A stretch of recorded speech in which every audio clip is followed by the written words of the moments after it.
El siguiente segmento tiene contenido o opinión. La entrevista en A Primera Hora. Analizamos los hechos del momento junto a sus protagonistas.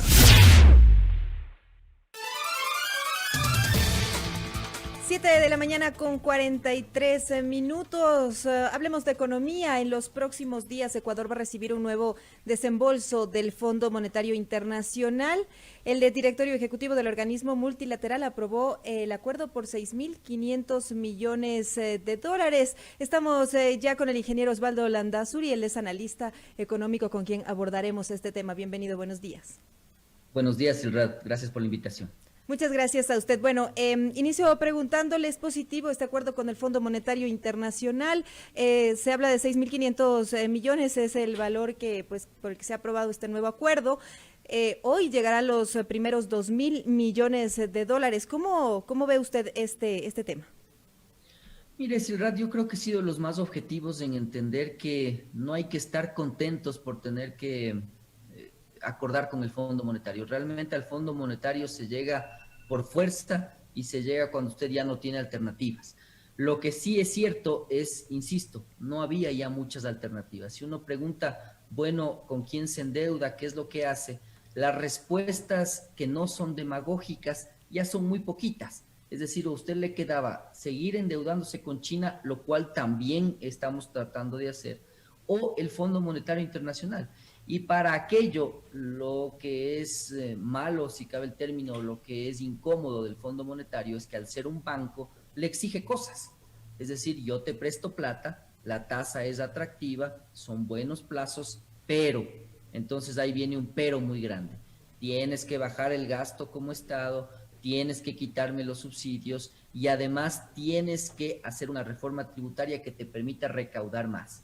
Entonces, ahí usted tiene la balanza, si cabe el término. Es decir, por un lado, el Ecuador perdió esa posibilidad de endeudarse soberanamente. ¿Cómo? Emitiendo bonos, como lo hace Colombia, como lo hace Perú, como lo hace Chile. Salgo y como soy una economía seria, una economía bien manejada, yo mismo me endeudo y no tengo que ir a ningún banco, a ningún acreedor. Eso el Ecuador lo perdió, y lo perdió por un mal manejo económico que ha durado alrededor de 13 años y medio ya. Entonces, en esa línea, lamentablemente, digo yo, le toca ir al Fondo Monetario, y le toca ir al Fondo Monetario aceptando ciertos condicionamientos que, ojo, estimada Silrat, hasta la fecha no se han podido implementar. Es por eso que el Ecuador ha incumplido casi todos los acuerdos que ha hecho con el Fondo Monetario Internacional. Ahora, quisiera preguntarle también cuáles son las características para acceder a este nuevo acuerdo, a qué se compromete Ecuador para poder obtener este financiamiento, porque es claro que el Fondo Monetario pide que se hagan ajustes para incrementar ingresos, para reducir gasto corriente, pide algunas metas también. Entre ellas podría estar, por ejemplo, el tema de que se eleve impuestos, tal vez que se reduzca la burocracia. ¿Cuáles son todos estos condicionamientos para este acuerdo?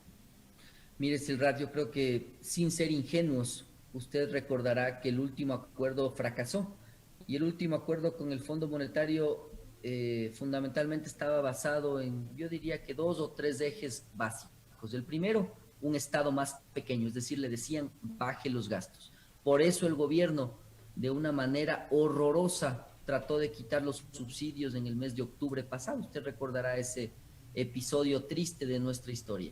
Primer tema, es decir, le dicen gaste menos como Estado, bájeme la burocracia. Segundo tema, ingrese más plata, es decir, haga una reforma tributaria. Probablemente el IVA debe estar en el radar de todos, es decir, es un IVA muy bajo el que tiene Ecuador, por lo tanto tiene espacio para cobrar más IVA, tal vez tratar de bajar el ISD, es decir, una nueva recomposición tributaria. Segundo tema.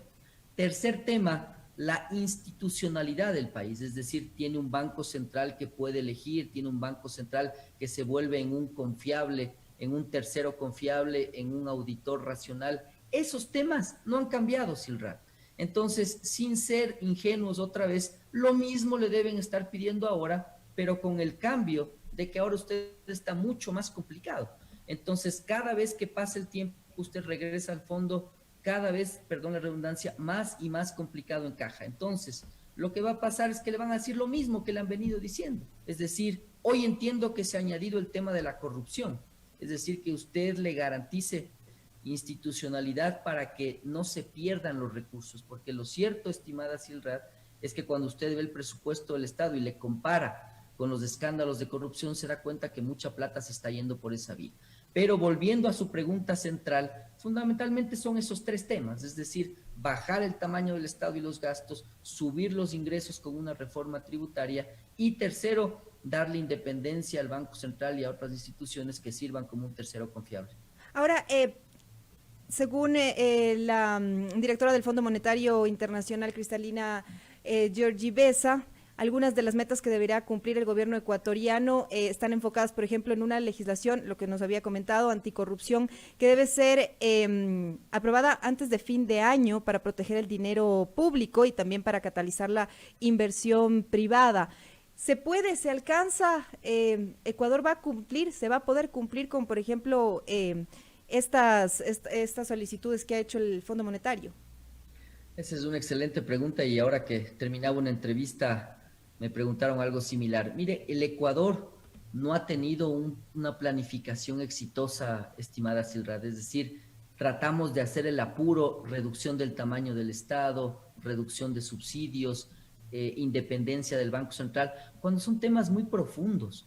Yo le mencionaba en el anterior medio, yo mencionaba en una radio, que si usted se fija en los extremos, usted se da cuenta que la Reserva Federal es el extremo de independencia de un banco central, manejada por banqueros en Estados Unidos.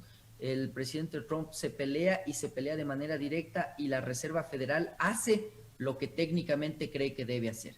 Esa independencia probablemente no se aplica al Ecuador, es decir, es una independencia que debe ser balanceada. Si usted ve y estudia los ejemplos de Chile, de Colombia, de Perú, se da cuenta que el nivel de independencia del Banco Central es diferente, es decir, está manejado de manera diferente. Yo mal haría en proponer que el Banco Central ecuatoriano se maneje por banqueros, por ejemplo. Ese sería un error gravísimo, lo cual no sucede en Estados Unidos. En Estados Unidos, históricamente han sido los banqueros los que han manejado la Reserva Federal. Ese es un ejemplo para atender su consulta de que se quiere hacer al apuro reformas estructurales, es decir, se quiere manejar una reducción del tamaño del Estado apurada, rápido, sin analizar dónde, sin analizar las áreas clave del gobierno, es decir, bajo acá, pero le dejo a salud de esta manera, ¿qué pasa con la seguridad social? Y entonces al final resulta en que usted falla, es decir, llega a la asamblea, una asamblea muy mediocre, entre paréntesis, pero bueno, llega a la asamblea y le observan un montón de cosas y entonces usted regresa con la ley que estaba prevista y trata de apurar algo, ¿para qué? Para recibir plata, porque está ahogado. Esas reformas no sirven, no funcionan, deben ser reformas bien estructuradas, bien analizadas, bien explicadas a la población, porque yo lo que creo, estimada Silrat, es que cada vez más los ecuatorianos debemos educarnos para saber hacia dónde vamos y para eso saber a quién elegimos como presidente. Entonces, en esa línea, la respuesta a su pregunta es, yo me temo que poco se podrá hacer hasta fin de año, peor con un gobierno que no tiene ningún soporte político y que además está de salida. Entonces, en este marco, con todo lo que usted nos explica, ¿cómo se garantiza que los acuerdos alcanzados con el FMI se cumplan?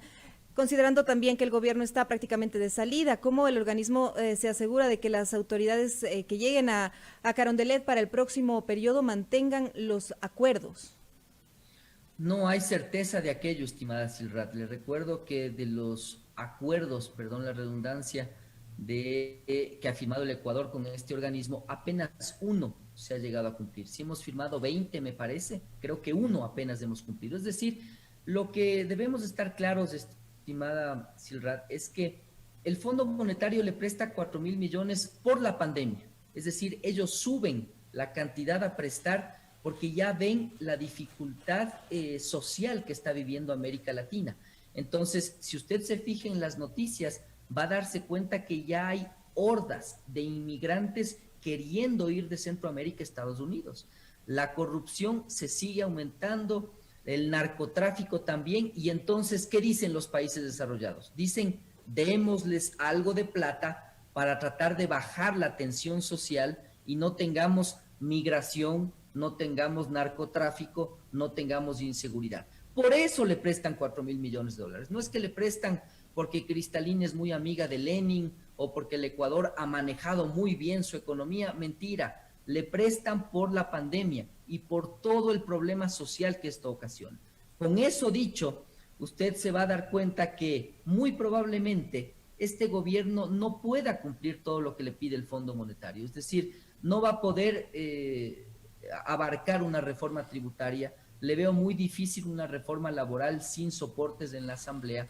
Peor todavía, estimada Silrat, recuerde usted que subir impuestos es un tema que necesariamente tiene que pasar por la Asamblea. Entonces no va a pasar nada. Y lo que probablemente suceda es que el siguiente gobierno, dependiendo la tendencia que tenga, le va a echar la culpa al gobierno anterior y le va a decir que la mesa no solo no estaba servida, yo he mencionado que no tenía patas, que no tenía mesa, en resumen. Entonces, que no tienen otro camino que hacer ajustes. Eso es lo que le va a pasar. Es decir, porque que usted, lo mismo que ha hecho este gobierno, echarle toda la culpa al gobierno anterior, no asumir sus nuevas culpas, ni sus responsabilidades y continuar con este discurso. Entonces, todo lo anterior está mal y no asumimos lo que las nuevas, lo que tenemos que hacer, las nuevas medidas que tenemos que implementar para encaminar la economía del país de una forma estructural. Es correcto, y en esa línea usted se da cuenta que la lógica me acompaña, es decir, el siguiente gobierno va a hacer exactamente lo mismo. Lo que es importante es entender algo, estimada Silrat. Cualquier mandatario que llegue se va a encontrar con una caja quebrada. Es decir, usted va a llegar y se va a encontrar sin $1, debiendo, por ejemplo, hoy tiene usted 2.000 millones que le entrarían esta semana, pero tiene 4.000 millones de dólares de atrasos.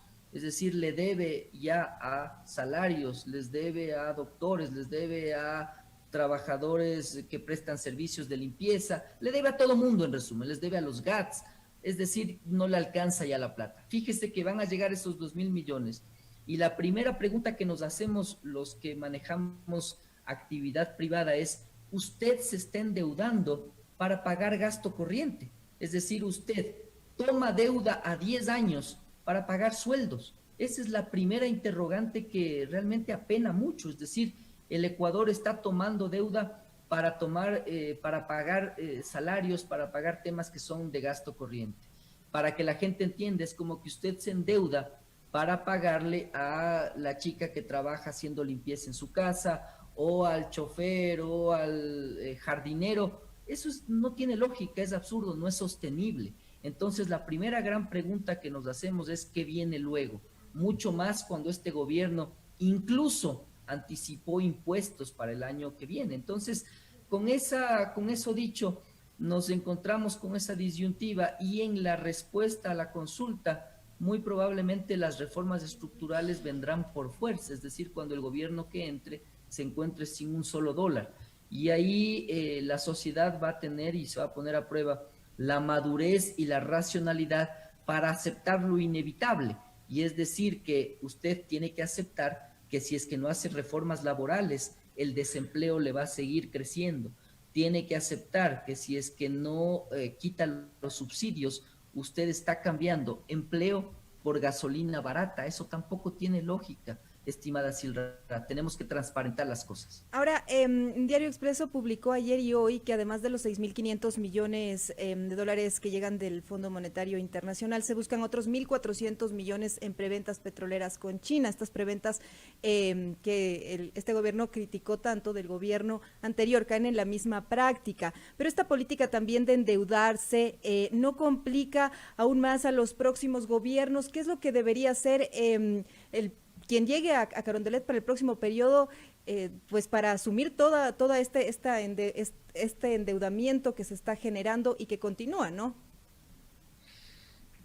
A ver, el tema con China realmente es un asunto que yo lo he visto siempre con recelo, porque incluso la misma China le exige confidencialidad a los acuerdos. Es decir, los chinos le dan plata, pero le dicen esto no puedes divulgar, esto tampoco puedes divulgar. Por eso no es lo mejor, es decir, no es una práctica racional estarse endeudando. Usted no le ve a economías serias como Chile, como Colombia, como Perú, prevendiendo, en caso de Perú, por ejemplo, prevendiendo el cobre, prevendiendo la plata, que son ellos fuertes en minerales. Eso no sucede porque manejan bien su economía. Es decir, no está bien lo que estamos haciendo los ecuatorianos, pero al mismo tiempo encuentro que no hay salida. Es decir, ya son muy pocas las fuentes de financiamiento que tiene el país, las agotó. En esa línea, lo que debería hacer este gobierno es al menos tratar de transparentar hasta donde más pueda de qué se trata este nuevo acuerdo con China.